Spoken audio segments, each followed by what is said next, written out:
لن تنالوا البر حتى تنفقوا مما تحبون وما تنفقوا من شيء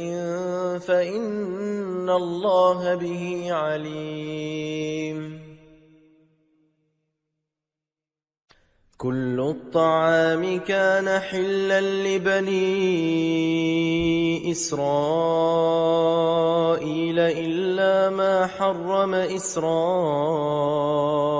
على نفسه من قبل أن تنزل التوراة. قل فأتوا بالتوراة فاتلوها إن كنتم صادقين. فمن افترى على الله الكذب من بعد ذلك فأولئك هم الظالمون.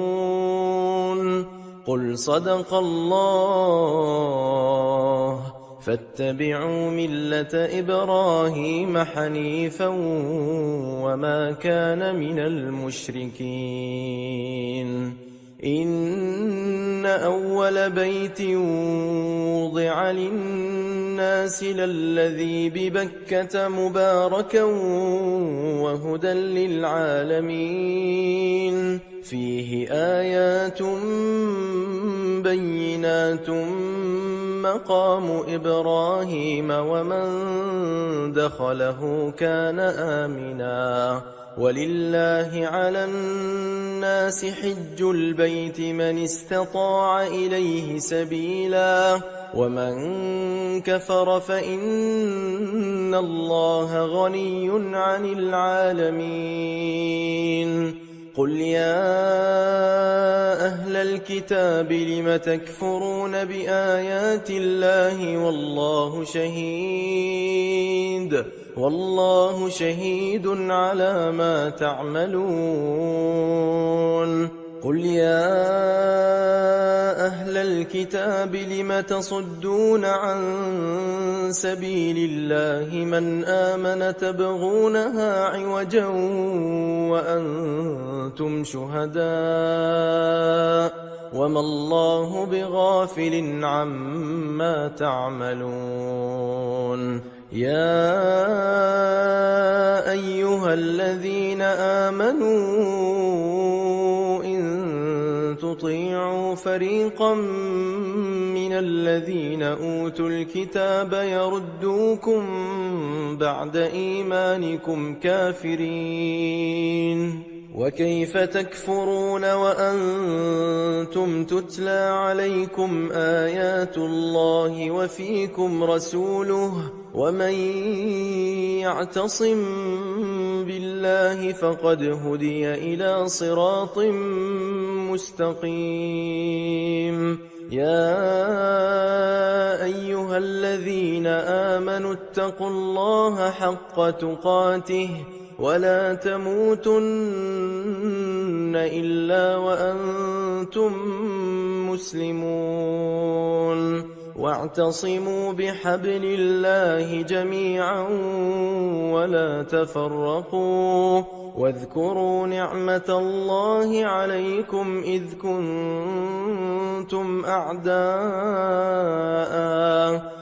كنتم أعداء فألف بين قلوبكم فأصبحتم بنعمته إخوانا وكنتم على شفا حفرة من النار فأنقذكم منها. كذلك يبين الله لكم آياته لعلكم تهتدون. ولتكن منكم أمة يدعون إلى الخير ويأمرون بالمعروف وينهون عن المنكر المنكر وأولئك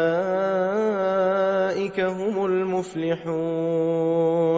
ولا تكونوا كالذين تفرقوا واختلفوا من بعد ما جاءهم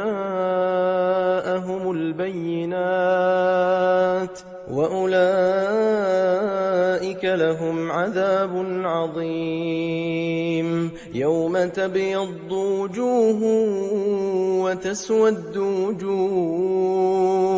فأما الذين اسودت وجوههم أكفرتم بعد إيمانكم فذوقوا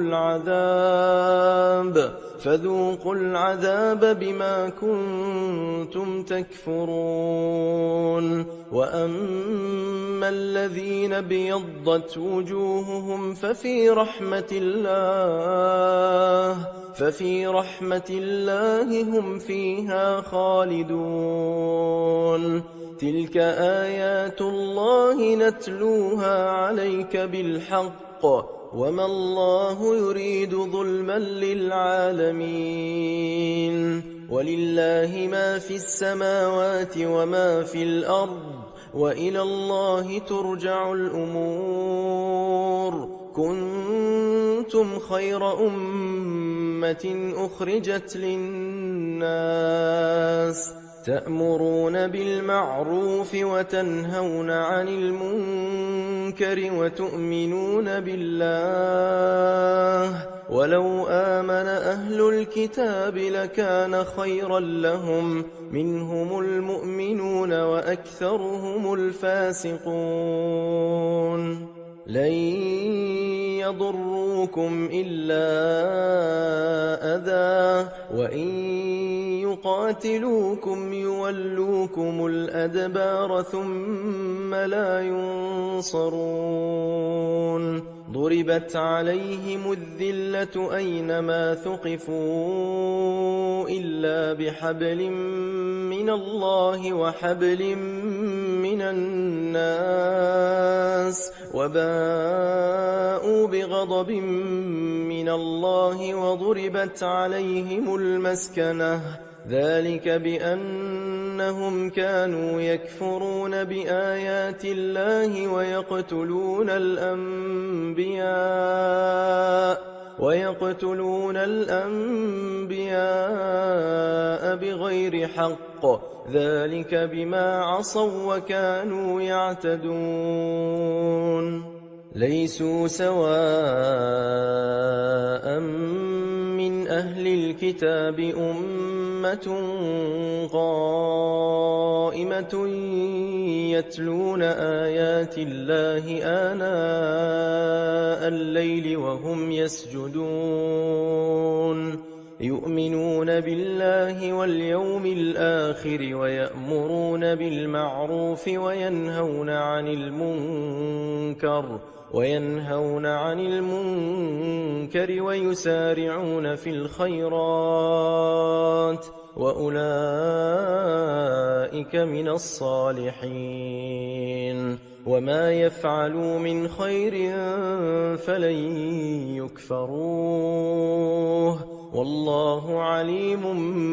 بالمتقين.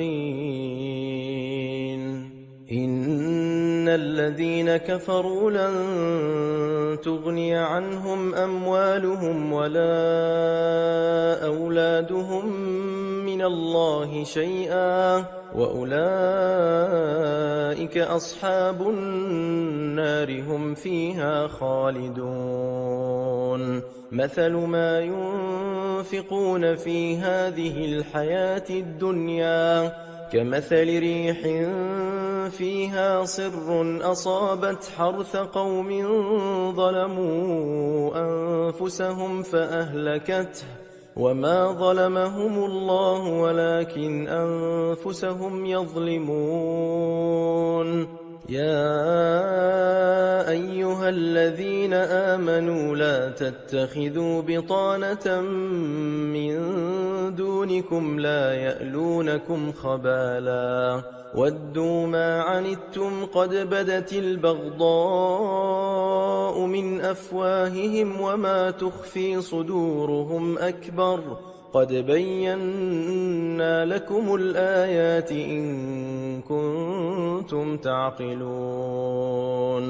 ها أنتم أولئك تحبونهم ولا يحبونكم وتؤمنون بالكتاب كله وإذا لقوكم قالوا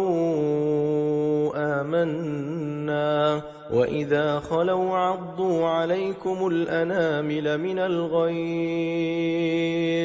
قل موتوا بغيظكم إن الله عليم بذات الصدور إن تمسسكم حسنة تسؤهم وإن تصبكم سيئة يفرحوا بها وإن تصبروا وتتقوا لا يضركم كيدهم شيئا إن الله بما يعملون محيط وإذ غدوت من أهلك تبوئ المؤمنين مقاعد للقتال والله سميع عليم إذ هم الطائفتان منكم أن تفشلا والله وليهما وعلى الله فليتوكل المؤمنون ولقد نصركم الله ببدر وأنتم أذلة فاتقوا الله لعلكم تشكرون إذ تقول للمؤمنين ألن يكفيكم أن يمدكم ربكم ب3,000 من الملائكة منزلين بلى إن تصبروا وتتقوا ويأتوكم من فورهم هذا يمددكم ربكم ب5,000 من الملائكة مسومين وما جعله الله إلا بشرى لكم ولتطمئن قلوبكم به وما النصر إلا من عند الله العزيز الحكيم ليقطع طرفا من الذين كفروا أو يكبتهم فينقلبوا خائبين ليس لك من الأمر شيء أو يتوب عليهم أو يعذبهم فإنهم ظالمون ولله ما في السماوات وما في الأرض يغفر لمن يشاء ويعذب من يشاء والله غفور رحيم يا أيها الذين آمنوا لا تأكلوا الربا أضعافا مضاعفة واتقوا الله لعلكم تفلحون واتقوا النار التي أعدت للكافرين وأطيعوا الله والرسول لعلكم ترحمون وسارعوا إلى مغفرة من ربكم وجنة عرضها السماوات والأرض أعدت للمتقين الذين ينفقون في السراء والضراء والكاظمين الغيظ والعافين عن الناس والله يحب المحسنين والذين إذا فعلوا فاحشة أو ظلموا أنفسهم ذكروا الله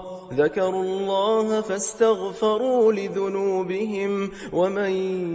يغفر الذنوب إلا الله ولم يصروا على ما فعلوا وهم يعلمون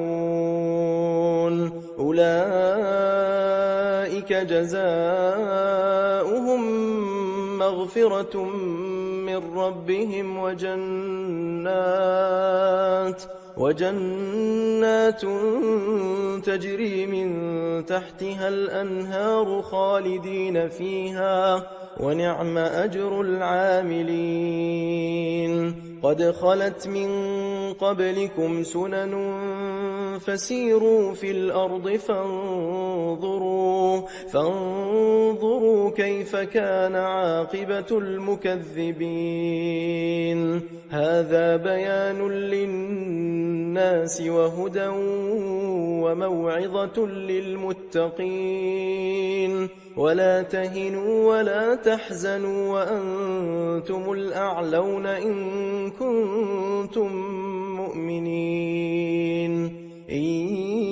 يمسسكم قرح فقد مس القوم قرح مثله وتلك الأيام نداولها بين الناس وليعلم الله الذين آمنوا ويتخذ منكم شهداء والله لا يحب الظالمين. وليمحص الله الذين آمنوا ويمحق الكافرين. أم حسبتم أن تدخلوا الجنة ولما يعلم الله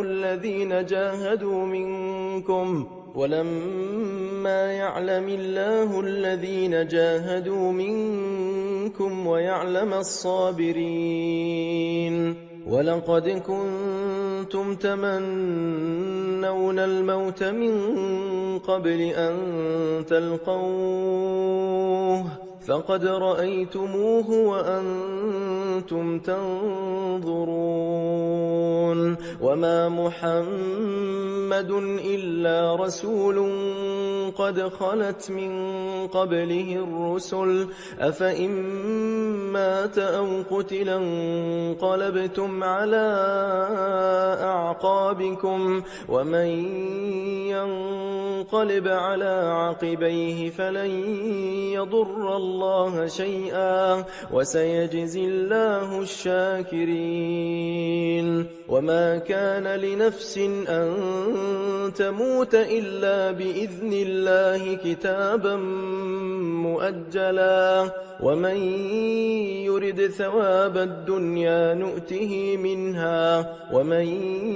يرد ثواب الآخرة نؤته منها وسنجزي الشاكرين. وكأي من نبي قاتل معه ربيون كثير فما وهنوا لما أصابهم في سبيل الله وما ضعفوا وما استكانوا والله يحب الصابرين. وما كان قولهم إلا أن قالوا ربنا اغفر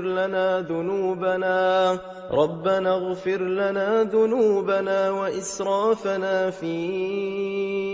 أمرنا وثبت أقدامنا وانصرنا على القوم الكافرين. فآتاهم الله ثواب الدنيا وحسن ثواب الآخرة والله يحب المحسنين. يا أيها الذين آمنوا إن تطيعوا الذين كفروا يردوكم على أعقابكم فتنقلبوا خاسرين. بل الله مولاكم وهو خير الناصرين. سنلقي في قلوب الذين كفروا الرعب بما أشركوا بالله ما لم ينزل به سلطانا ومأواهم النار وبئس مثوى الظالمين. ولقد صدقكم الله وعده إذ تحسونهم بإذنه حتى إذا فشلتم وتنازعتم في الأمر وعصيتم من بعد ما أراكم ما تحبون منكم من يريد الدنيا ومنكم من يريد الآخرة ثم صرفكم عنهم ليبتليكم ولقد عفا عنكم والله ذو فضل على المؤمنين إذ تصعدون ولا تلوون على أحد والرسول يدعوكم في أخراكم فأثابكم غما بغم لكي لا تحزنوا على ما فاتكم ولا ما أصابكم والله خبير بما تعملون ثم أنزل عليكم من بعد الغم أمنة نعاسا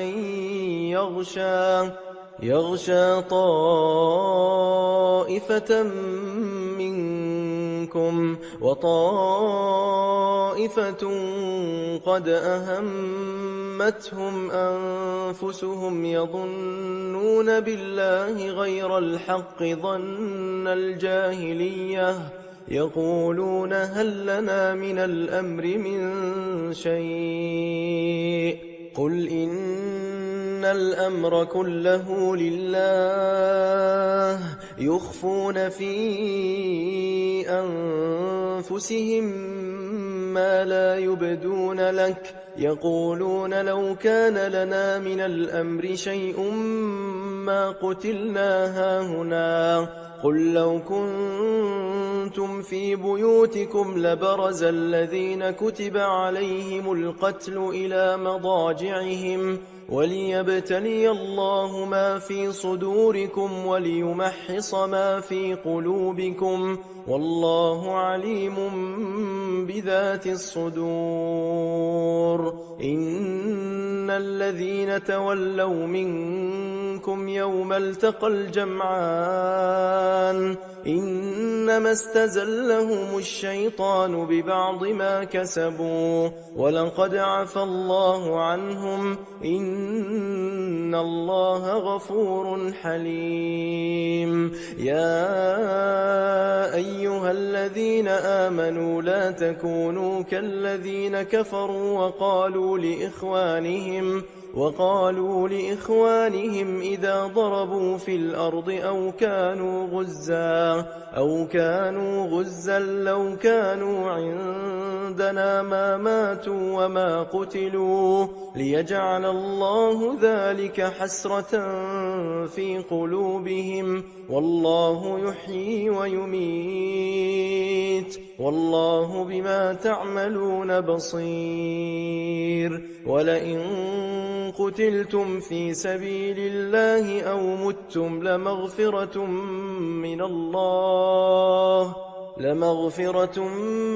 من الله ورحمة خير مما يجمعون ولئن متم أو قتلتم لإلى الله تحشرون فبما رحمة من الله لنت لهم ولو كنت فظا غليظ القلب لانفضوا من حولك فاعف عنهم واستغفر لهم وشاورهم في الأمر فإذا عزمت فتوكل على الله إن الله يحب المتوكلين إن ينصركم الله فلا غالب لكم وإن يخذلكم فمن ذا الذي ينصركم من بعده وعلى الله فليتوكل المؤمنون وما كان لنبي أن يغل ومن يغل يأت بما غل يوم القيامة ثم توفى كل نفس ما كسبت وهم لا يظلمون أفمن اتبع رضوان الله كمن باء بسخط من الله ومأواه جهنم وبئس المصير هم درجات عند الله والله بصير بما يعملون لقد من الله على المؤمنين إذ بعث فيهم رسولا من أنفسهم يتلو عليهم آياته ويزكيهم ويعلمهم الكتاب والحكمة وإن كانوا من قبل لفي ضلال مبين أولما أصابتكم مصيبة قد أصبتم مثليها قلتم أنى هذا قل هو من عند أنفسكم إن الله على كل شيء قدير وما أصابكم يوم التقى الجمعان فبإذن الله وليعلم الذين نافقوا وقيل لهم تعالوا قاتلوا في سبيل الله أو ادفعوا قالوا لو نعلم قتالا لاتبعناكم هم للكفر يومئذ أقرب منهم للإيمان يقولون بأفواههم ما ليس في قلوبهم والله أعلم بما يكتمون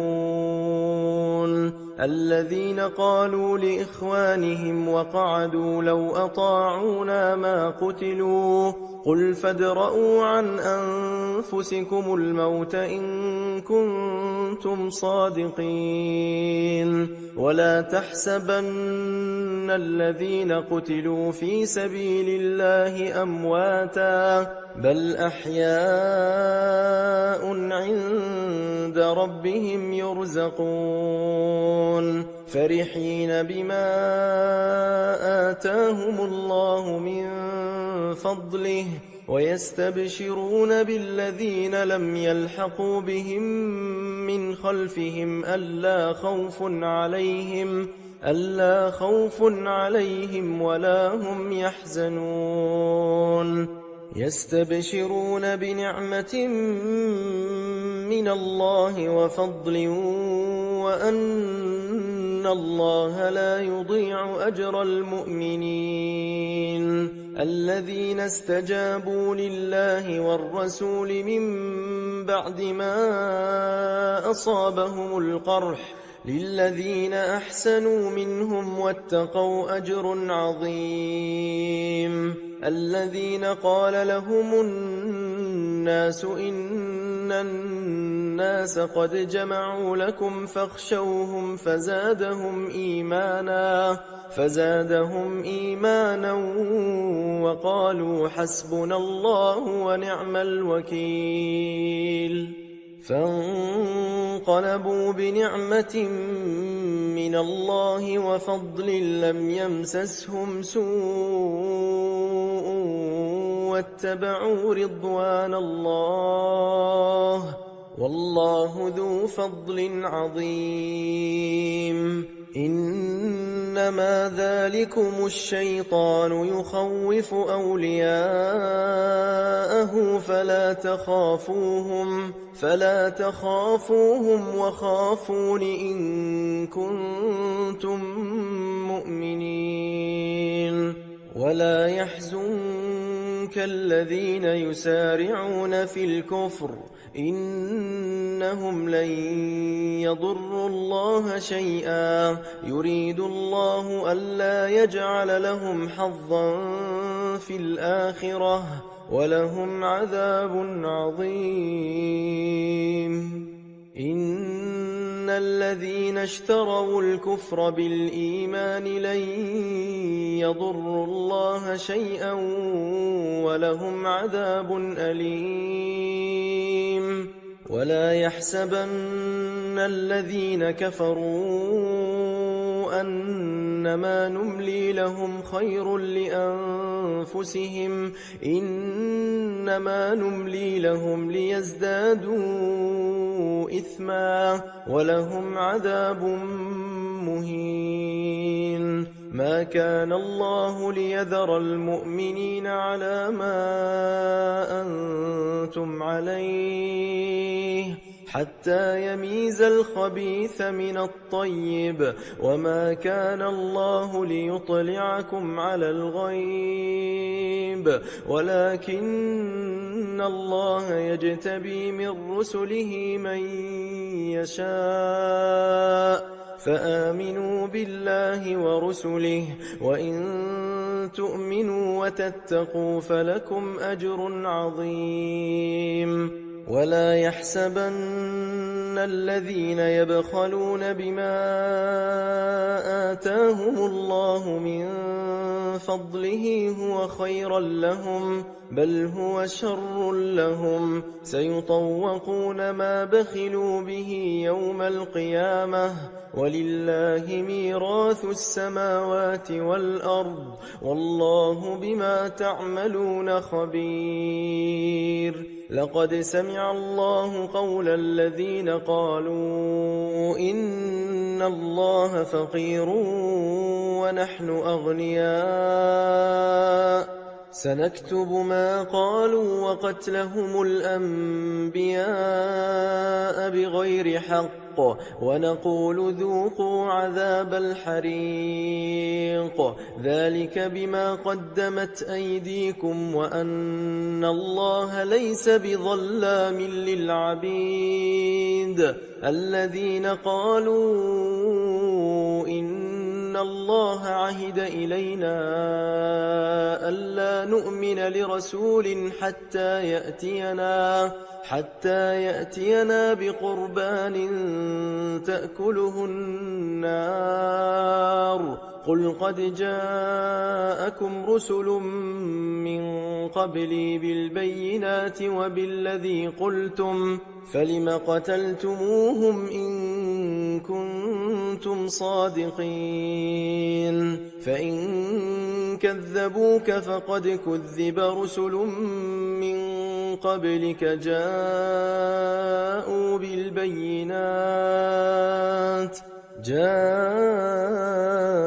بالبينات والزبر والكتاب المنير كل نفس ذائقة الموت وإنما توفون أجوركم يوم القيامة فمن زحزح عن النار وأدخل الجنة فقد فاز وما الحياة الدنيا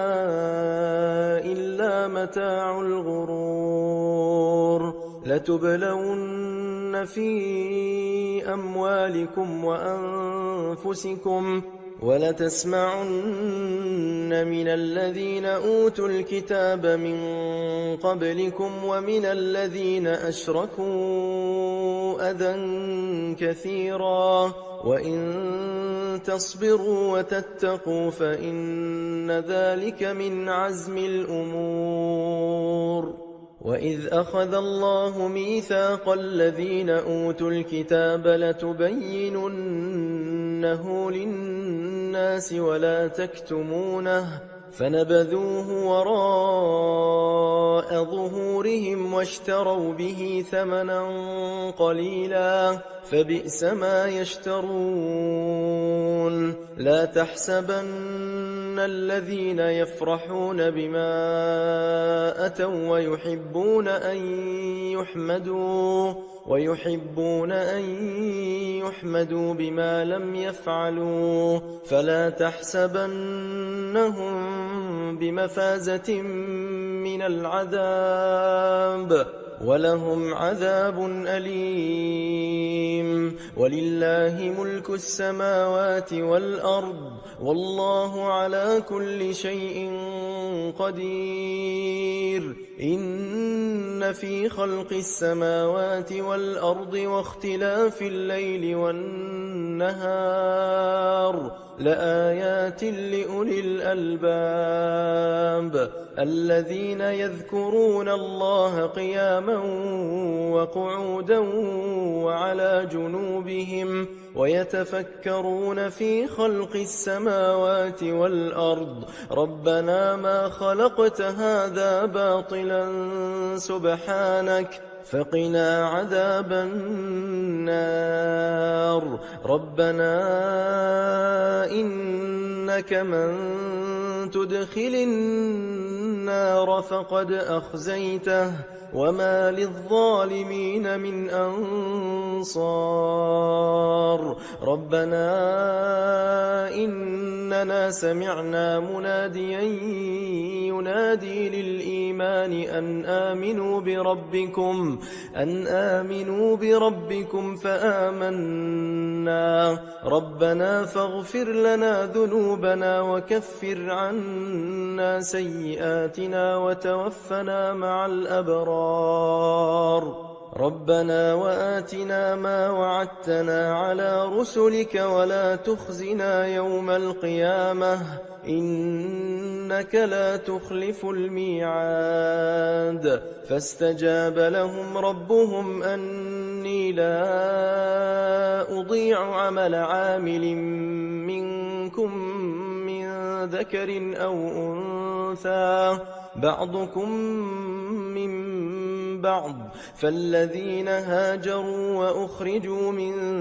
ديارهم وأوذوا في سبيلي وقاتلوا وقتلوا لأكفرن عنهم سيئاتهم ولأدخلنهم جنات تجري من تحتها الأنهار ثوابا من عند الله والله عنده حسن الثواب. لا يغرنك تقلب الذين كفروا في البلاد متاع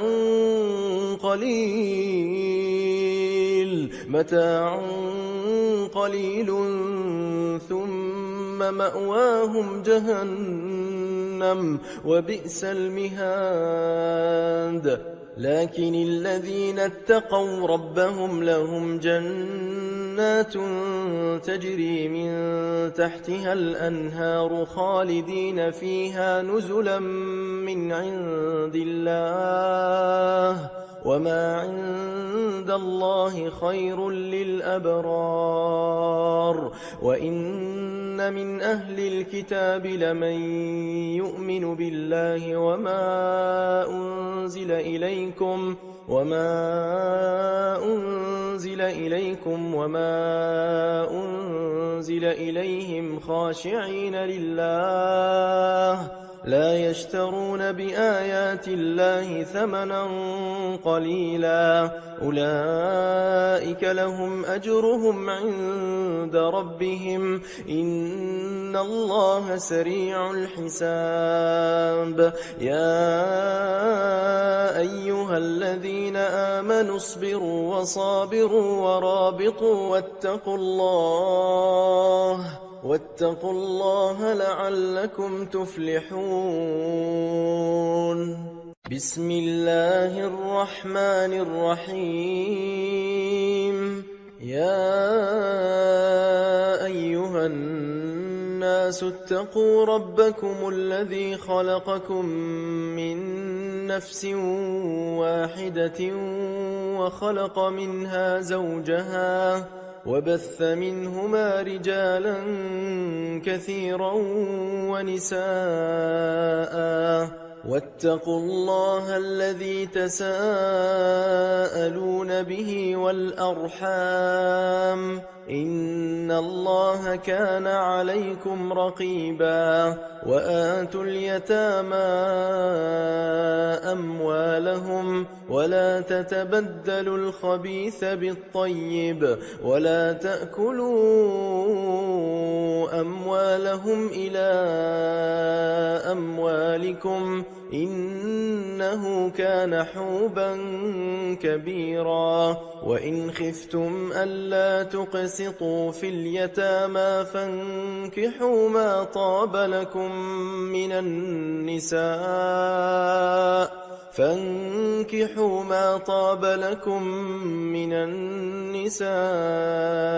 مثنى وثلاث ورباع فإن خفتم ألا تعدلوا فواحدة أو ما ملكت أيمانكم ذلك أدنى ألا تعولوا وآتوا النساء صدقاتهن نحلة فإن طبن لكم عن شيء منه نفسا فكلوه هنيئا مريئا ولا تؤتوا السفهاء أموالكم التي جعل الله لكم قياما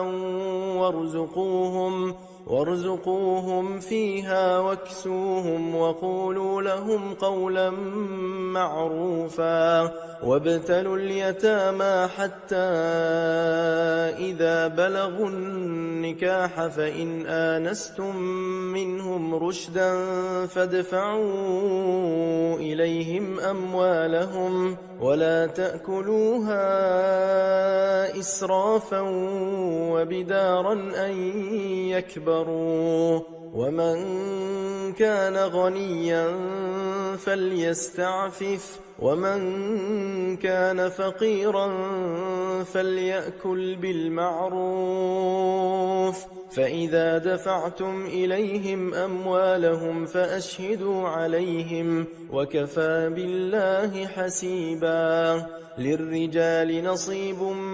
مما ترك الوالدان والأقربون وللنساء نصيب مما ترك الوالدان والأقربون مما قل منه أو كثر نصيبا مفروضا وإذا حضر القسمة أولو القربى واليتامى والمساكين فارزقوهم منه وقولوا لهم قولا معروفا وليخشى الذين لو تركوا من خلفهم ذرية ضعافا خافوا عليهم فليتقوا الله وليقولوا قولا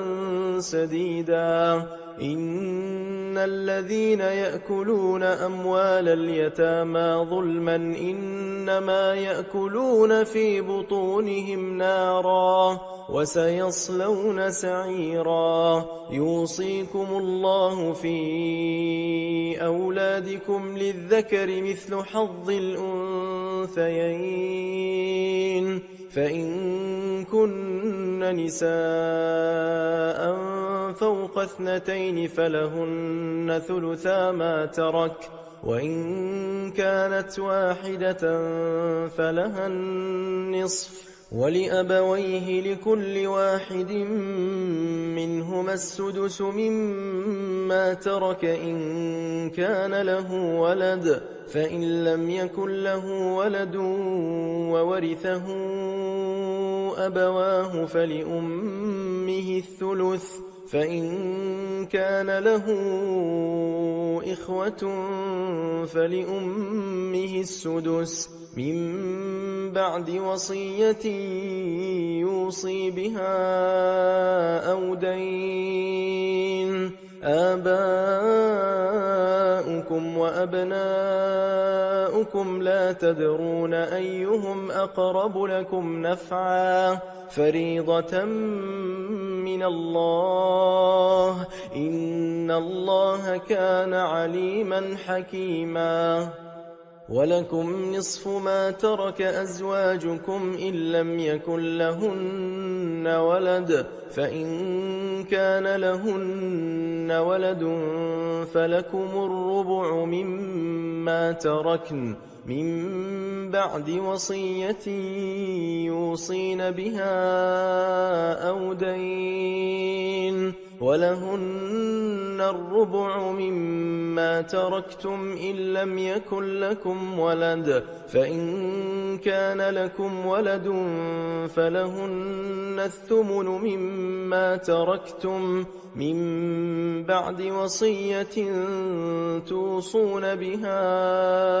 أو دين، وإن كان رجل يورث كلالة أو امرأة وله أخ أو أخت فلكل واحد منهما السدس، فإن كانوا أكثر من ذلك فهم شركاء في الثلث من بعد وصية يوصى بها أو دين غير مضار، وصية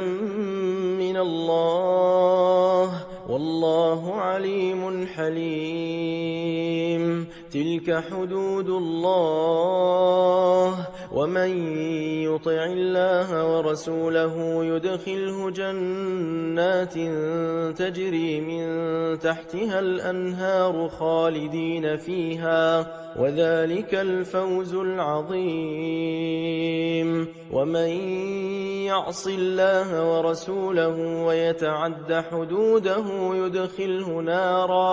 يدخله نارا خالدا فيها وله عذاب مهين. واللاتي يأتين الفاحشة من نسائكم فاستشهدوا عليهن 4 منكم، فإن شهدوا فأمسكوهن في البيوت حتى يتوفاهن الموت أو يجعل الله لهن سبيلا. واللذان يأتيانها منكم فآذوهما، فإن تابا وأصلحا فأعرضوا عنهما، إن الله كان توابا رحيما. إنما التوبة على الله للذين يعملون السوء بجهالة ثم يتوبون من قريب فأولئك يتوب الله عليهم، وكان الله عليما حكيما. وليست التوبة للذين يعملون السيئات حتى إذا حضر أحدهم الموت قال إني تبت الآن، ولا الذين يموتون وهم كفار، أولئك أعتدنا لهم عذابا أليما. يا أيها الذين آمنوا لا يحل لكم أن ترثوا النساء كرها، ولا تعضلوهن لتذهبوا ببعض ما آتيتموهن إلا أن يأتين بفاحشة مبينة، وعاشروهن بالمعروف، فإن كرهتموهن فعسى أن تكرهوا شيئا ويجعل الله فيه خيرا كثيرا. وإن أردتم استبدال زوج مكان زوج وآتيتم إحداهن قنطارا فلا تأخذوا منه شيئا، أتأخذونه بهتانا وإثما مبينا، وكيف تأخذونه وقد أفضى بعضكم إلى بعض وأخذن منكم ميثاقا غليظا ولا تنكحوا ما نكح آباؤكم من النساء إلا ما قد سلف إنه كان فاحشة ومقتا وساء سبيلا حرمت عليكم أمهاتكم وبناتكم وأخواتكم وعماتكم